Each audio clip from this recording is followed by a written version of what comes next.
Paz, igreja! Sejam bem-vindos! Olha, tem uma mensagem muito especial para você. Quero que você assista agora. Cá para abençoar o pastor Alide. Senhor, abençoa o teu servo. Declaro que ele seja livre no Senhor, Pai. Livre para fluir, livre para entregar a palavra do Senhor, livre para ser um abençoador na vida da igreja, Pai querido, que sobre ele repouse apenas o peso da glória, Pai. Tira, Senhor, todo o peso de parecer com alguém ou competir em alguma coisa, ser avaliado, e coloca sobre ele só o peso da glória, Pai, para transmitir com graça o que está nos lábios do Senhor e no coração do Senhor. Eu o abençoo em nome de Jesus. Amém, Senhor.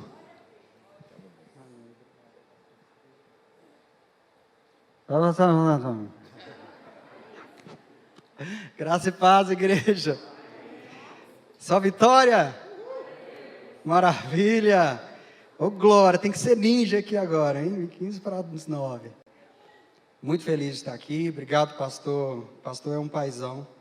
Essas palavras dele é uma bênção para nós. O pastor fala isso com a gente pessoalmente. Eu me sinto real. Eu sou filho realmente do pastor William. Já interviu muitas vezes na minha história para me levar para uma melhora cada dia mais, e marcou a geração da minha família, marcou muito a nossa história, a história do meu pai. Chegamos aqui em final de 2001 para o início de 2002, acho que tinha quase um ano que o pastor estava aqui, e estamos aqui cada dia mais enraizando a nossa árvore, até que Deus decida no coração do pastor e também no coração dele primeiro, nos colocar em algum outro lugar, não é verdade? Eu quero desde já agradecer todos os irmãos que contribuíram com a nossa viagem na África. Eu sei que muitas pessoas acompanharam no Instagram, no Facebook, os relatórios, levamos bastante dinheiro, que os irmãos doaram, a Igreja Batista da Paz foi naquele lugar. Irmãos, é tão maravilhoso quando você chega lá e vê o que o recurso faz no lugar, é tão maravilhoso, vidas convertendo, pessoas sendo abençoadas. Muito obrigado, os irmãos, continuem orando pelo projeto. Nós estamos lá já tem 14 anos e ainda vamos continuar, em nome de Jesus, cada dia mais naquela terra. Eu queria que você, enquanto os meninos preparam o vídeo ali para mim, você abre aí 2 Crônicas, capítulo 21, versículo 20. Deixa eu colocar no modo avião, se que alguém liga aqui. Pode tomar essa água consagrada a Israel aqui, pastor?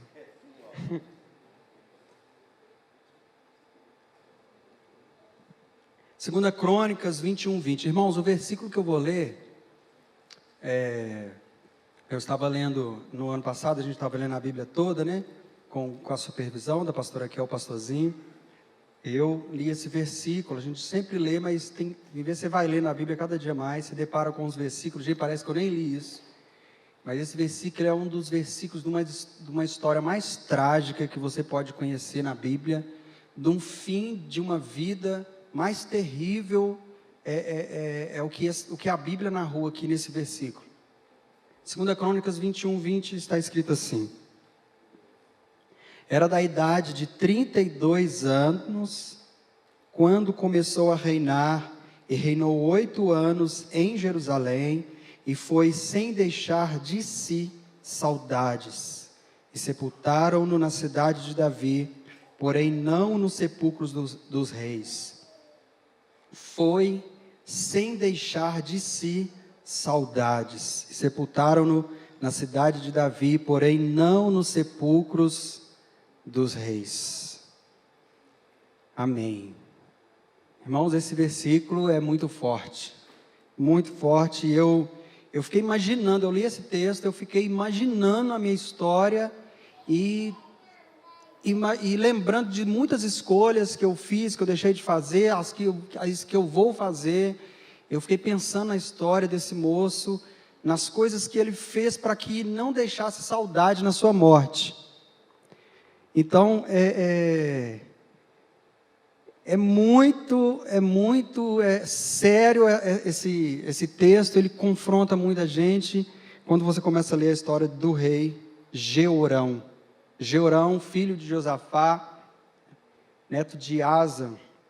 eu queria, antes de comentar com vocês esse texto, eu queria que apagasse as luzes aqui, por gentileza. Eliel está sobrando um pouquinho, tira um pouquinho, que está alto aqui. Apaga as luzes aqui para mim, por gentileza. Nós vamos passar um vídeo. Amigos, o nosso querido irmão partiu desta vida, deixando mulher, filhos, uma dívida de 20 mil, um carro alienado, a dívida com o açougue, a conta do seu Joaquim da padaria, a conta da farmácia.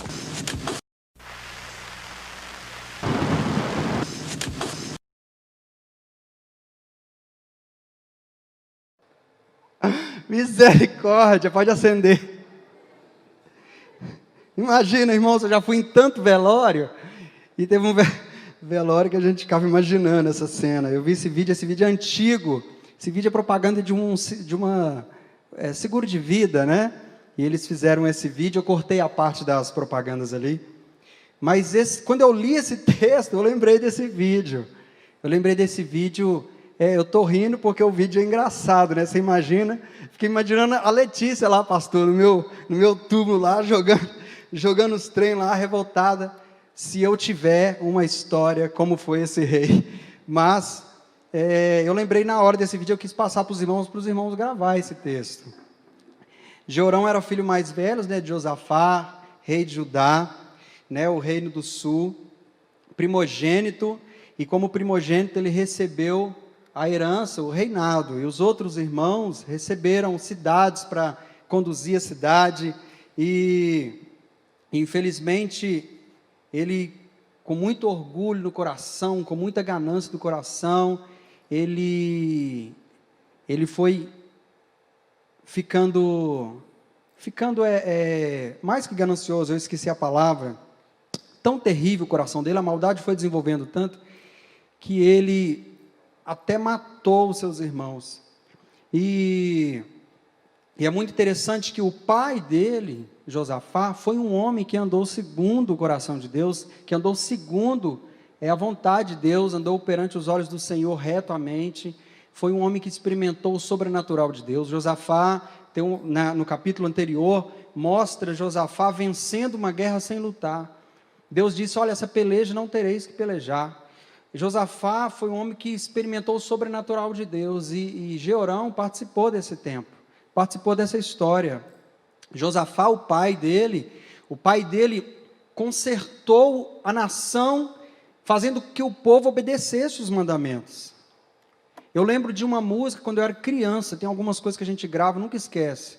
Eu aprendi essa música com um moço que morava no final da nossa rua, eu era menino, e a música é: ouve Israel, o Senhor nosso Deus é o único Senhor. Ouve Israel, o Senhor nosso Deus é o único Senhor.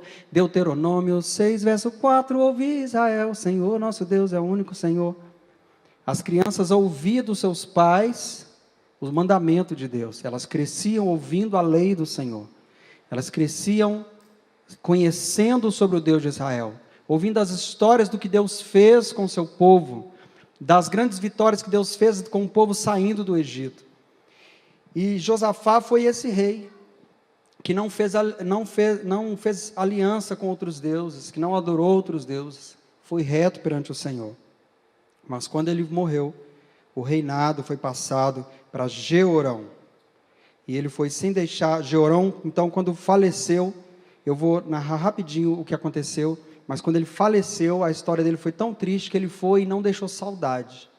É tipo a história dessa mulher aí jogando os negócios na cova de Jeorão, tanto que ele nem foi enterrado nas covas dos reis. Em primeiro lugar, vou contar algumas coisas da vida de Jeorão que fez com que as pessoas não sentissem saudade dele. E algumas coisas que na vida dele, eu fui tentando e colocando na minha vida, algumas coisas que eu poderia fazer, que eu posso fazer, para evitar o fim trágico. Porque a gente, às vezes, começa a vida muito ruim. Às vezes, a gente começa a vida numa vida de pecado, numa vida tão terrível, até porque, irmãos, todos nós nascemos filhos de Adão, a natureza adâmica, a natureza pecaminosa, e a tendência dessa natureza é cada dia mais afundar no pecado. A tendência dessa natureza, mesmo você querendo servir a Deus, mas ainda a gente toma decisão pelas coisas do mundo. E a natureza do pecado vai nos levando e a maldade vai aumentando tão grande, que a gente chega em limites que, como a Bíblia diz, a gente vai alcançando limites que a ira de Deus vem sobre nós. E muitas das vezes a própria consequência do nosso erro é uma ira sobre nós. Jeorão deixou de seguir o exemplo do seu pai. Josafá foi um rei piedoso, como eu disse, conheceu Deus e fez Deus conhecido. Experimentou o livramento de Deus, levou a nação a pôr a sua confiança em Deus. Porém, Jeorão, mesmo sendo o filho mais velho, não andou nas mesmas pegadas. Escolheu andar no caminho da maldade e perversidade. A Bíblia é cheia de histórias como exemplo. Nós temos histórias na Bíblia que são exemplos bons a ser seguidos e exemplos ruins a ser seguidos, como algumas decisões na vida de Sansão, por exemplo. Temos muitas histórias que têm finais ruins, que nós podemos pegar exemplo para não fazer a mesma coisa. Irmãos, a Bíblia tem resposta para todas as nossas escolhas. Todas as nossas escolhas, se nós pautarmos na palavra de Deus, nós ficamos livres de consequências ruins de escolhas erradas. E eu pensei, rapaz, será que exemplo que eu estou seguindo? O que eu tenho tirado da vida de alguém ou de qualquer pessoa para ser exemplo na minha vida? Quem que eu estou imitando? Que decisão que eu estou tomando a respeito de seguir um exemplo bom, um exemplo ruim? Que decisão que eu estou tomando a respeito disso para que o meu fim não caminhe como caminhou a vida de Jeorão? Com quem que eu tenho andado? Com quem que eu tenho andado? Quem que eu tenho ouvido? O que eu tenho alimentado a minha mente para que eu siga o exemplo? Paulo disse em 1 Coríntios 11:1, sede meus imitadores como também eu sou de Cristo. Nós temos na Bíblia grandes exemplos, e o maior deles é o nosso mestre, Jesus. Em segundo lugar, Jeorão deixou de buscar a direção de Deus para o seu casamento. Jeorão era genro, irmão, sabe de quem que ele era genro? De Acabe. A sogra dele, sabe quem que era? Jezabel. Jezabel que matava profetas, que calava a voz profética. Imagina, foi buscar uma esposa na pior família do reino do norte. Esse casamento, longe de incentivá-lo a andar com Deus, induziu ao fazer o que era mal perante o Senhor. Um casamento errado é fonte de muitos desgostos, causa de muita dor, palco de muitas tragédias. O casamento de Jeorão matriculou numa infame escola da idolatria. Ele casou com Atalia, e depois da morte de Jeorão, Atalia ainda foi terrível. Ela matou as descendências do rei e ainda usurpou o trono, tomou o trono à força. Irmãos, que escolha que esse camarada, que esse rei fez para o seu casamento. Quem que está aconselhando você no seu dia a dia? Você sabia que quando a gente caminha para o erro, a gente tem uma tendência de, mesmo ouvindo os conselhos bons, a gente tem uma tendência de ouvir os conselhos mal, porque a gente está já dando lugar para a nossa natureza de pecado, e a tendência dela é só ouvir aquilo que é prazer para a nossa carne. Quem que você está andando, com quem que você está conversando? Que conselho que você está ouvindo? Salmo 1 nos ensina que o conselho que nós devemos ouvir é do Senhor, porque o conselho que não vem do Senhor é conselho de ímpio, que comete impiedade. A quem nós temos prestado conta? Quando nós afastamos do Senhor e tomamos uma decisão para uma escolha de ser dono da nossa própria vida, nós temos a tendência de errar, de ter um final triste. Porque quando nós dizemos para nós mesmos que eu não devo nada a ninguém, que minha vida ninguém tem nada a ver com isso, você está sentando num trono que governa a sua própria vida. Porque quando eu aceito Jesus como Senhor e Salvador, eu não deixo mais, como o pastor ele sempre fala, né, a gente perde o nariz, a gente deixa de ser dono de nós mesmos, e a decisão que nós tomamos é baseado no que Deus quer para nós, é baseado na palavra do Senhor. Então, se eu sigo conselhos que vai contra a palavra de Deus e me leva para aquilo que está me dando prazer, talvez você não está vendo o futuro trágico, mas ele já está a caminho por causa de uma decisão errada, de ouvir um conselho errado. Esse homem quis imitar Acabe, um homem idólatra, um homem que fez Israel pecar. Esse homem deu ouvido à sua sogra Jezabel, que calava a voz profética, um homem que não ouvia a voz de Deus, porque quando Deus falava, ele enviava o profeta. E muitas das vezes, quando nós começamos a caminhar errado, muitas das vezes as frases que vêm na nossa cabeça Deus fala diretamente comigo, eu tenho um relacionamento direto com Deus, e eu nem preciso de que ninguém fique falando comigo. Eu ligo direto para um irmão, e eu pergunto: meu amigo, como é que você está? Você está indo na igreja, está firme? Eu estou orando em casa, lendo a Bíblia, mas eu ainda não estou congregando, tal, mas eu estou em casa. Como é que você está? A sua vida espiritual, meu amigo, como é que você está aí? Não, eu estou, só eu e Deus, tal. Irmãos, sabe o que é isso? É a mesma coisa de eu chegar com a minha esposa na sua casa, e eu entrar na sua casa, na hora que eu for levar a minha esposa, que eu amo, você fala: não, deixa ela aqui fora, aqui, eu quero só você aqui dentro, eu quero conversar só com você, eu quero que só você seja meu amigo, deixa a sua esposa aí. Mesma coisa de alguém, você chegar com sua namorada, e na hora que for apresentar, eu desprezo ela, não quero nem olhar para ela, não quero conversar, não, deixa ela aí, tal, vão nós dois aqui. Irmãos, a pessoa que fala: eu não quero ir na igreja, você está desprezando a noiva de Cristo. Jesus ama a sua noiva, e Ele estabeleceu a igreja. Quando você rejeita a igreja, você rejeita a noiva de Cristo. Nós rejeitamos, irmãos, você rejeita a esposa, aquela que vem ataviada, aquela sem mácula, aquela que entrará com triunfo no céu, aquela pela qual Cristo morreu.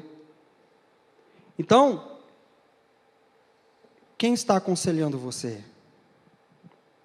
Em terceiro lugar, Jeorão deixou de confiar em Deus para sustentar seu governo, e ao assumir o trono, tendo se fortalecido, matou todos seus irmãos à espada, e alguns príncipes de Judá. O medo de perder o poder fê-lo destruir seus possíveis concorrentes, e a sua ganância induziu a matar até mesmo os membros da sua família. Tornou-se um homem perverso, sem amor natural, sem temor a Deus, sem respeito à vida. Colocar confiança em si mesmo é decretar derrota. Em quem você confia de verdade? Onde você tem colocado a sua confiança? Jeremias 17:5. Assim diz o Senhor: maldito o homem que confia no homem, faz da carne o seu braço, e aparta o seu coração do Senhor. Se você confia em si mesmo, você acha que a sua decisão é correta.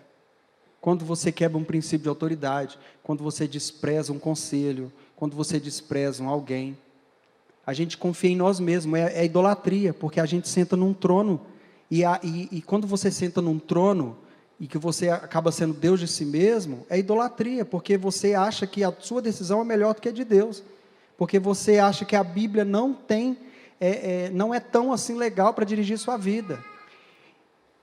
E Deus, Ele sempre vai enviar para a nossa vida, sempre vai enviar profetas, palavra, para que a gente tome a decisão certa, para que a gente arrependa da nossa decisão e tome uma decisão correta diante de Deus.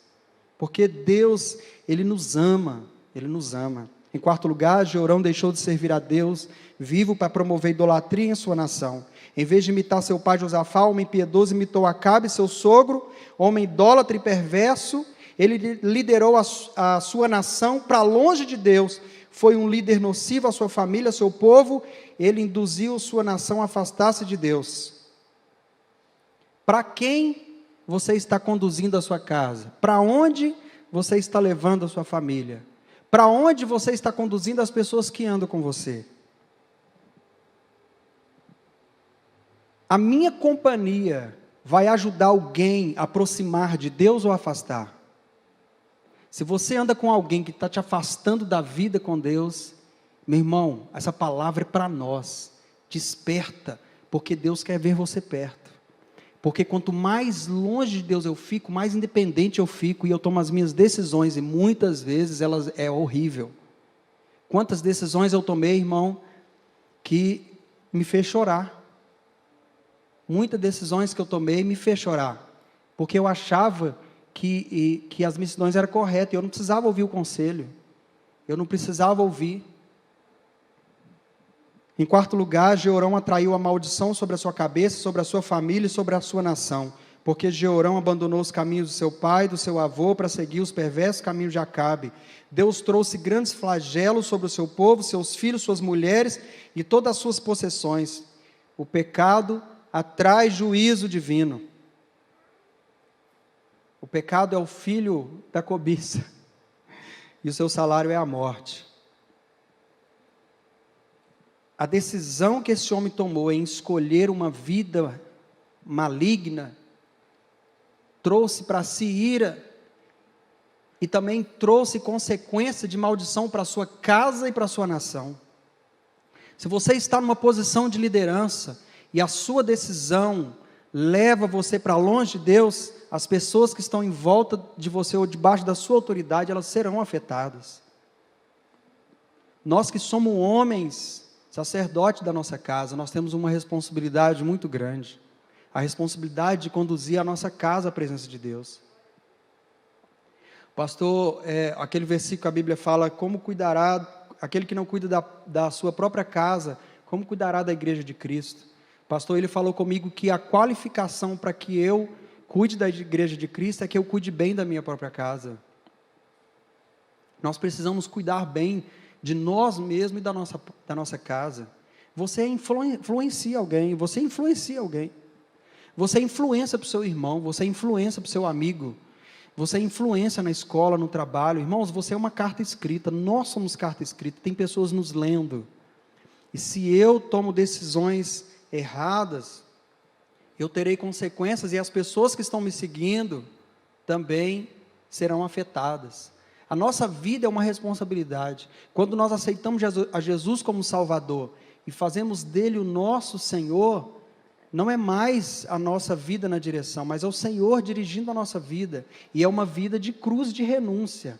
A vida com Jesus é uma vida de renúncia, e é todos os dias.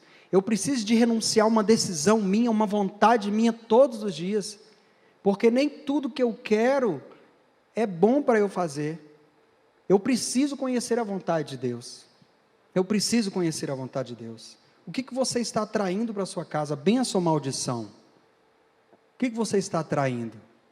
Eu lembro, poucas semanas antes do meu pai falecer, meu pai faleceu em 2011, 9 de março, e quando eu estava lendo esse texto, quando esse texto diz que ele se foi sem deixar saudade, foi muito ao contrário do meu pai. Porque se eu parar e começar a trazer à memória as coisas do meu pai, eu emociono, e eu acabo, principalmente quando eu falo assim, eu já evito de falar muito, porque é muita saudade. Porque ele fez um diferencial na minha vida espiritual, ele fez um diferencial na formação do meu caráter. Foi um homem de Deus, conduziu a nossa casa para perto de Deus, nos ensinou a palavra de Deus. E quando ele estava no hospital, não existia o WhatsApp, Facebook, acho que tinha o Orkut, mas o celular não tinha celulares. 2011 ainda estava começando. Eu recebi uma mensagem de texto, Deuteronômio capítulo 30. Esse texto me acompanha desde então, e eu nunca mais esqueci. Escolhe, pois a vida, não eis que põe diante de ti uma porta aberta. Já decorei, agora não esqueci como é que é. Abre o versículo aí, deixa os irmãos ler aí, eu vou passar para adiante. Eu sei que o versículo resumido é assim: escolhe, pois, a vida para que vivas, tu e a tua descendência. Aí, colocou? Quando vocês experimentarem todas as bênçãos e maldições que lhe relatei, quando estiverem vivendo entre as nações, onde o Senhor, seu Deus, o exilou, levem também todas essas instruções a sério.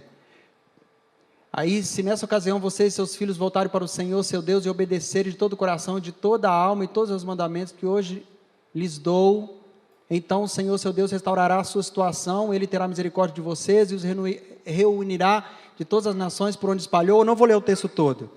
Acha a parte aí, deixa na tela, que ele fala assim: eis que põe de ti uma porta, a bênção e a maldição, a vida e a morte. Escolhe, pois, a vida, para que vivas tu e a tua descendência, amando ao Senhor.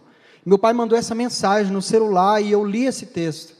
Eu li esse texto e a saúde dele ainda, ele estava fazendo quimioterapia, e esse texto foi marcando minha vida, porque eu senti que parecia, quando você sente que a pessoa vai morrer e que não vai ter jeito, quando ele mandou esse versículo, é como se fossem as últimas palavras de um pai para o filho, como Davi disse para Salomão: Salomão, sê homem.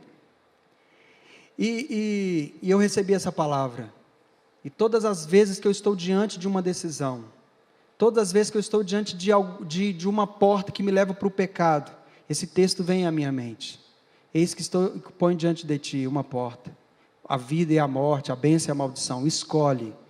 Deus, isso aí, hoje lhe dei uma escolha entre a vida e a morte, entre a bênção e maldições. Agora chamo os céus e a terra como testemunhas da escolha que fizerem, escolha que fizerem, escolha que fizerem, escolha que fizerem. Escolham a vida para que vocês e seus filhos vivam. Irmãos, a escolha, e Deus está falando para alguém, a escolha que você vai fazer, ou você está fazendo nesse tempo, vai decidir o seu futuro para longe de Deus. Porque a misericórdia de Deus vem sobre nós, e a escolha que nós devemos fazer é a escolha que Ele nos oferece. Olha, filho, você tem uma escolha a fazer, mas eu vou te sugerir: escolhe a vida, escolhe esse caminho, escolhe o caminho da retidão. Estou acabando. Em quinto lugar, Jeorão colheu o que plantou, pois foi atacado por uma doença assombrosa, incurável.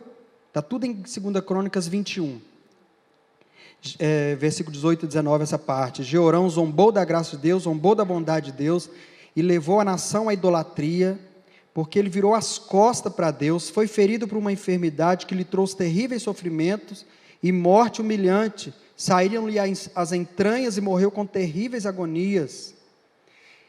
Ele plantou na sua vida escolhas terríveis. Ele decidiu servir a ídolos, a outros deuses, levou a sua família, a sua nação à idolatria, e foi colhendo para a sua vida consequências terríveis.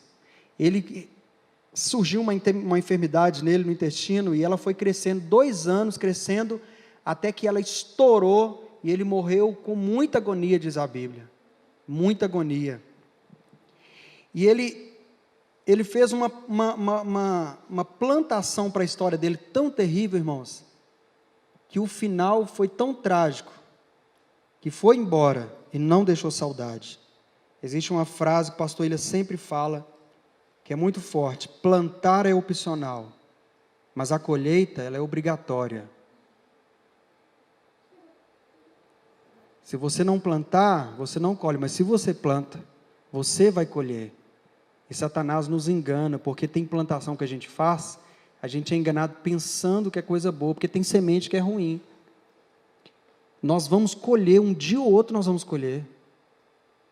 Nós vamos colher. Eu lembro um dia que nós estávamos vivendo um tempo bem difícil em casa, e a Letícia, depois ela conta esse testemunho, ela já falou para muita gente, ela estava cometendo alguns erros, e Deus deu para ela, e nesse tempo eu estava buscando muito ao Senhor, e Deus deu um sonho para ela, porque ela estava deixando um pouco o ensino, por causa dessa decisão dela, de alguns erros, deixando um pouco a mercê aos nossos filhos, não deixando de cuidar, mas da responsabilidade de ensinar a palavra de Deus. E Deus deu para ela um sonho, de 2 demônios vindo e devorando os nossos filhos, por causa daquela decisão. O sonho foi tão forte, que aquele dia ela tomou uma decisão muito séria, contou para mim, nós oramos. As decisões que nós tomamos, irmãos, ela vai nos atingir, mas vai atingir os outros também, que estão debaixo da nossa autoridade, que está ao nosso redor. Tudo que nós plantamos nós vamos colher. Gálatas 6,7, não erreis, de Deus não se zomba, porque tudo que o homem semear, isso também ceifará. Em sexto lugar, Jeorão viveu para fazer o mal, morreu sem deixar de se saudades, e depois de 2 anos atroz de sofrimento, Jeorão morreu. Sua morte, entretanto, não produziu lágrimas nos seus, mas alívio. O seu povo nem prestou homenagem. Ninguém chorou no velório. E quando ouviu, Jeorão morreu. Ai, graças a Deus. Imagina. A sua casa não chorou. Ninguém fez homenagem para o rei. E nem sepultado na sepultura dos reis ele foi. Porque as suas escolhas que ele foi fazendo e essas maldades, destruindo a sua própria casa, matou os seus próprios irmãos, levou a nação à idolatria, não seguiu exemplos bons, fez escolhas erradas. Foi um alívio quando ele foi embora. Muito triste, muito triste.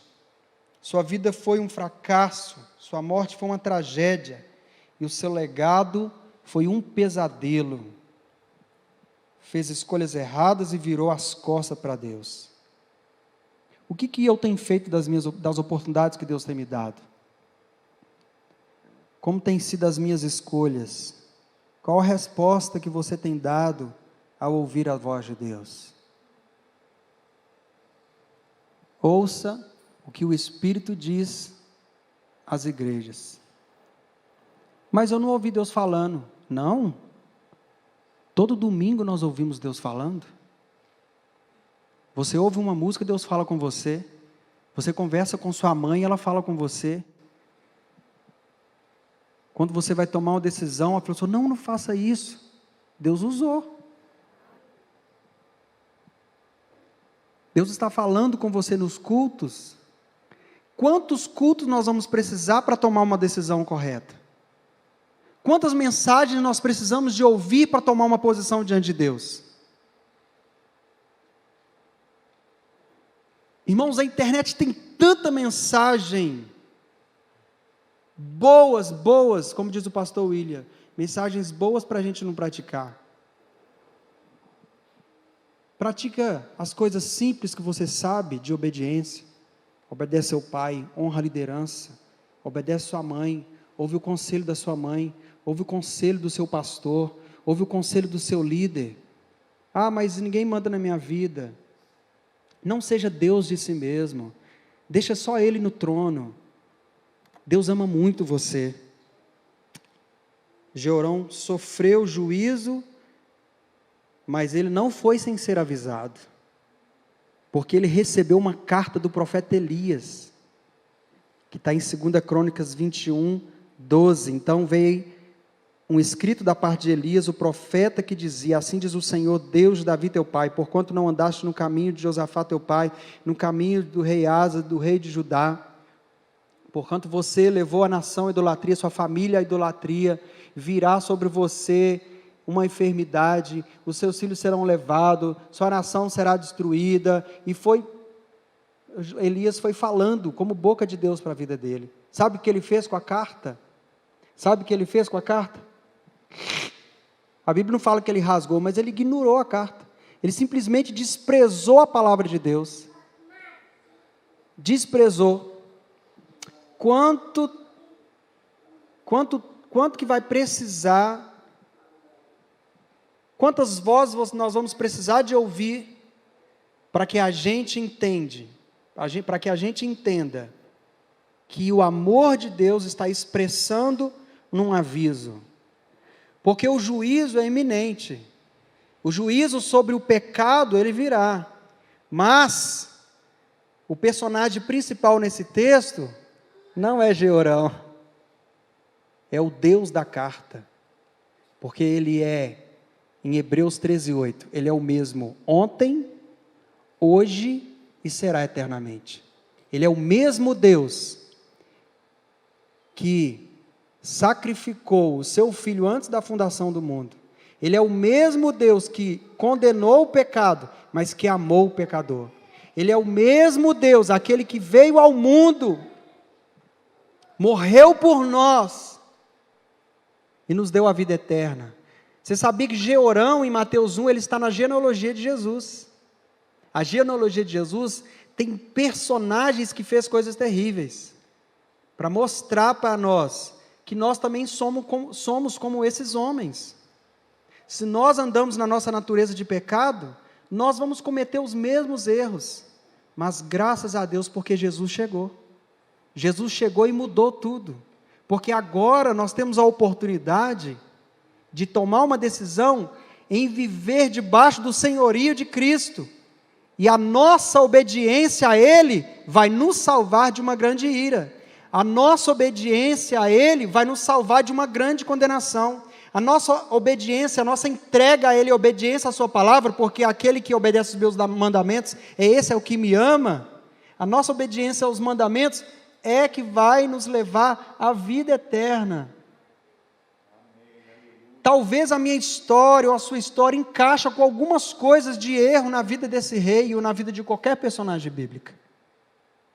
Talvez você já tomou uma decisão ruim, talvez você está tomando essa semana, talvez você vai tomar uma decisão ruim. Mas se você submeter a obediência à palavra do Senhor, essa obediência vai te dar segurança, vai te dar livramento, e você não passará pelo juízo que vem sobre quem está sob o domínio do pecado, e você sairá vitorioso, porque Jesus veio para mudar a nossa genealogia agora. Agora, a partir de Jesus, você terá uma nova história. Não é por simplesmente conhecer Jesus. Queria pedir os meninos do louvor para coisar aqui em cima.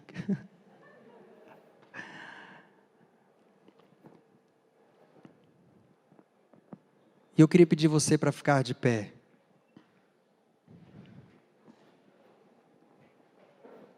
Deus não mudou porque Jesus veio, Ele é o mesmo. Ele simplesmente nos deu uma oportunidade de tomar uma decisão correta e de deixar que nós tenhamos um Senhor na nossa vida, que é Cristo, que sabe a decisão certa que devemos tomar.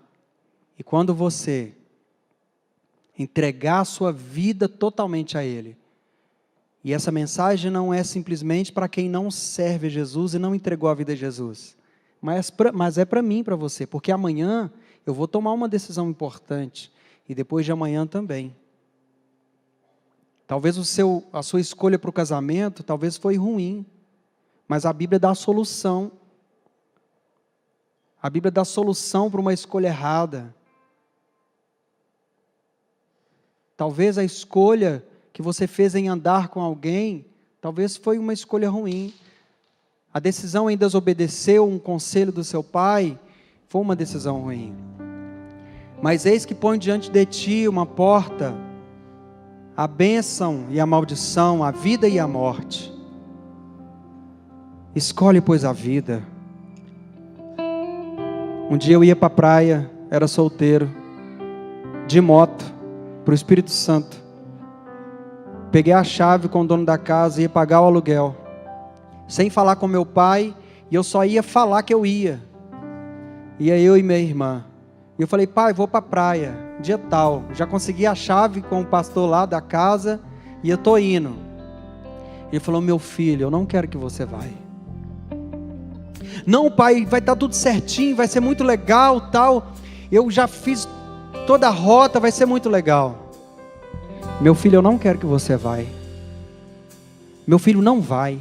E eu fui insistindo: pai, eu vou, eu quero ir, pai, eu já sou maior de idade, vou de moto, tal. Meu filho, eu não quero que você vá.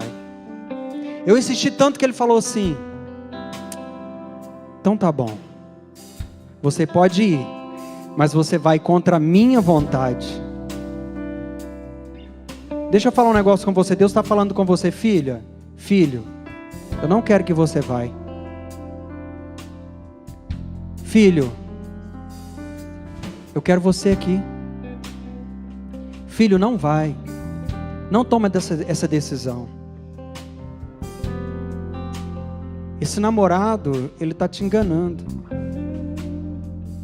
Porque você já olhou para a família, não obedece o pai dele, não honra a mãe dele. Ele despreza a autoridade. Ele não honra as pessoas. Deus já te deu sinal na própria postura da pessoa, porque a palavra tem. São tantas decisões. Não saia do seu casamento. Não se pega ao pecado. Tome a decisão pela vida. Deus quer curar você. E você pode sair daqui agora totalmente transformado. E para isso eu queria que você falasse com o seu Deus. O Deus que você ama, que você serve. Fale com Ele aí.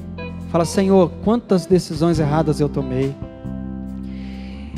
Eu não quero no meu velório deixar um legado ao ponto de que as pessoas vão sentir alívio que eu fui embora. Senhor Deus, eu quero, Senhor, assumir as responsabilidades que o Senhor me deu, em ser obediente à Tua palavra, mesmo que essa obediência me custe sacrifícios, ó Pai, de renunciar a uma decisão minha que eu acho que é certa. Coloque pessoas na minha vida, Senhor, que vai me direcionar para uma obediência. Coloque pessoas na minha vida que vai me direcionar, Senhor, para um caminho correto, mesmo eu achando que elas estão erradas e eu estou certo. Abre a minha mente para entender a Tua vontade nos meus relacionamentos. Senhor, eu não quero, Senhor, afastar de Ti e me apegar ao pecado. Ajuda-me, Senhor, a partir de hoje, levar a sério a carta que o Senhor me entregou. Em nome de Jesus eu oro. Eu oro para que a Tua igreja, para que os Teus filhos sejam alcançados pela Tua palavra. E que essa palavra seja profética para a vida deles, para a vida de sua família. E que nós, Senhor, saímos deste mundo, Senhor, se for da Tua vontade, e deixamos um legado, uma vida para que as pessoas espelham, uma vida para que as pessoas olhem para nós, ó Pai, e tenham gosto de seguir o exemplo, e sejam impactadas, em nome de Jesus. Toca nesse coração ferido, toca nesse coração triste, uma tristeza gerada, Senhor, pelo pecado. Toca nesse coração e derrama agora um bálsamo. Derrama, Senhor, um bálsamo nesse coração. Derrama, Senhor, uma paz, Senhor. Derrama a Tua graça, o Teu perdão, o Teu sangue purificador. Dê força ao ponto dessa pessoa tomar uma decisão correta. Derrama um poder sobrenatural na vida do Teu filho, da Tua filha amada. Em nome de Jesus eu oro, para a glória do Teu santo nome. Do Teu santo nome. Em nome de Jesus.